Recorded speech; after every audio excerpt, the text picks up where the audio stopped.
I'm Deborah Schildkraut. I teach political science at Tufts University. I want you to think about how you would feel if the government issued a tax if you didn't buy your broccoli.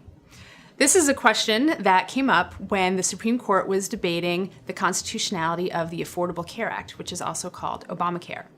We talk about the Affordable Care Act when thinking about domestic policy because it raises important issues about how much the government can decide how it's going to balance our freedoms with the legitimate aims that the government has in ensuring that society operates in the way it wants to. So in the case of healthcare, we have decided in modern democracies that it's the government's responsibility to make sure that most people don't fall below some minimum standard of living.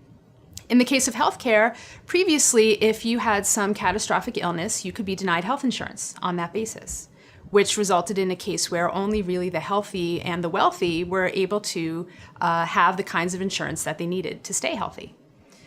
The federal government passed the Affordable Care Act, which now prohibits insurance carriers from taking away your insurance coverage if you get sick, if you have a devastating illness.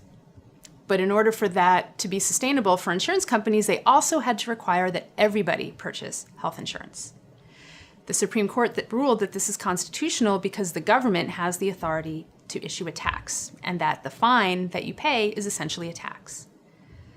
But then what's to stop government from taxing us for not buying other things it wants us to buy? For example, people who eat broccoli a lot are healthier than people who don't eat broccoli a lot. So can the government encourage us to buy broccoli by taxing us if we don't? These are some really difficult issues that have come up since the passage of the Affordable Care Act, and it really illustrates the tensions between our freedoms to not be coerced into buying things we don't want, but also the societal interest of having people not fall into bankruptcy because they have gotten ill.